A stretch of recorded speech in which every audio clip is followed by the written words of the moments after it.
Assalamualaikum warahmatullahi wabarakatuh. Perkenalkan, nama saya Sanira Anggriani, nomor absen 34, kelas 12 AP1, SMK Negeri 2 Kebumen.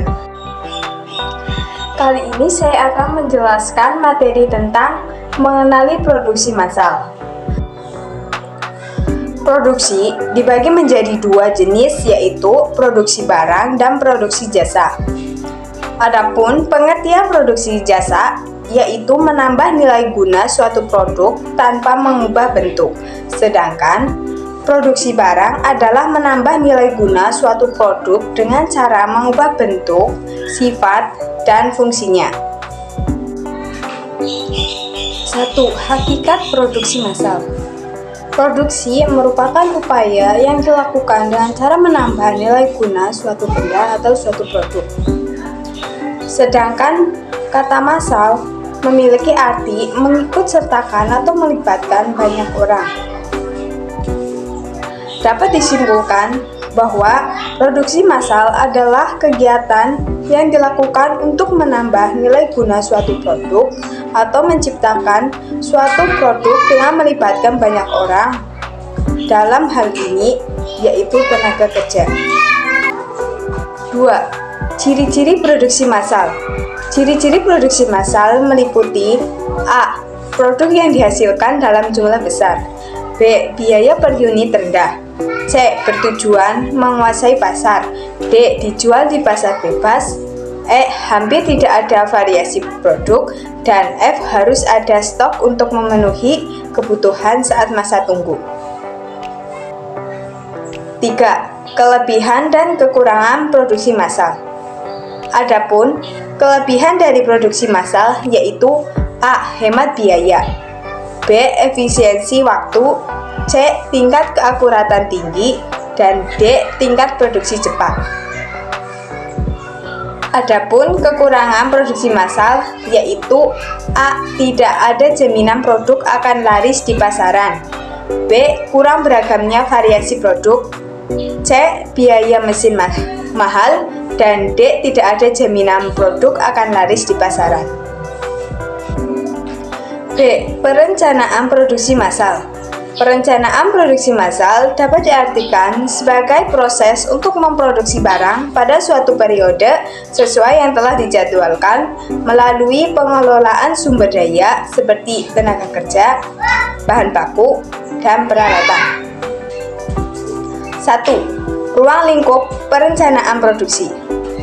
Ruang lingkup perencanaan produksi menurut Sinulinga tahun 2013 meliputi kegiatan-kegiatan sebagai berikut. A. Mempersiapkan rencana produksi. B. Membuat jadwal penyelesaian produk. C. Merencanakan produksi dan pengadaan bahan dari luar. D. Menjadwalkan proses operasi setiap unit. Dan E. Menyampaikan jadwal pada pemesan. 2. Tujuan dan fungsi perencanaan produksi massal. A. Tujuan dari perencanaan produksi. Perencanaan produksi massal memiliki beberapa tujuan. Tujuan perencanaan produksi massal dijelaskan sebagai berikut. 1. Meminimalkan biaya serta memaksimalkan keuntungan. 2. Memaksimalkan kepuasan pelanggan. 3. Meminimalkan perubahan nilai produksi. 4. Meminimalkan perubahan tenaga kerja. 5. Memaksimalkan perlengkapan dan inventaris pabrik.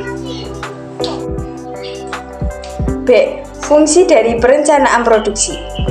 Perencanaan produksi memiliki beberapa fungsi. Beberapa fungsi perencanaan produksi dijelaskan sebagai berikut. 1. Menjamin rencana produksi dan pemasaran produk. 2. Mengukur kapasitas produksi yang konsisten terhadap rencana produksi. 3. Alat untuk memonitor hasil produksi. 3. Unsur perencanaan produksi. Perencanaan produksi memiliki unsur-unsur yang dijelaskan sebagai berikut. A. Tujuan produksi harus dibuat sejelas mungkin dan mampu dipahami oleh manajemen perusahaan. B. Pengukuran dan standar produksi. C. Perencanaan merupakan fakta objektif. D. Perencanaan harus dapat diukur. E. Tahap awal pelaksanaan produksi perencanaan harus menjadi langkah awal bagi perusahaan dalam menghasilkan barang yang dibutuhkan oleh konsumen. 4. Jenis-jenis perencanaan produksi. Berdasarkan pada jangka waktunya, perencanaan produksi memiliki beberapa jenis. A. Perencanaan jangka panjang atau long range planning. Perencanaan jangka panjang merupakan perencanaan produksi lebih dari 1 tahun, bahkan hingga 5 tahun mendatang. B. Perencanaan jangka menengah atau medium range planning. Perencanaan jangka menengah merupakan perencanaan yang dibuat untuk kegiatan produksi selama 2-3 tahun mendatang. C. Perencanaan jangka pendek atau short range planning.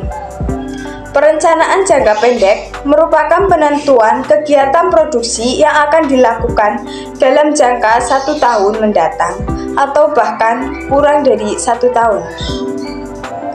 5. Faktor-faktor yang berpengaruh terhadap perencanaan produksi. A. Faktor internal yang meliputi kapasitas mesin, produktivitas tenaga kerja, dan kemampuan pengadaan. B. Faktor eksternal meliputi kebijakan pemerintah, inflasi, dan bencana alam. 6.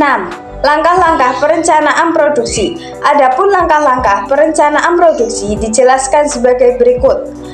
A. Penelitian dan pengembangan produk. B. Mencari gagasan dan seleksi produk. C. Menetapkan skala produksi. Demikian presentasi dari saya. Apabila ada kekurangan dan kesalahan, saya mohon maaf. Wassalamualaikum warahmatullahi wabarakatuh. Terima kasih.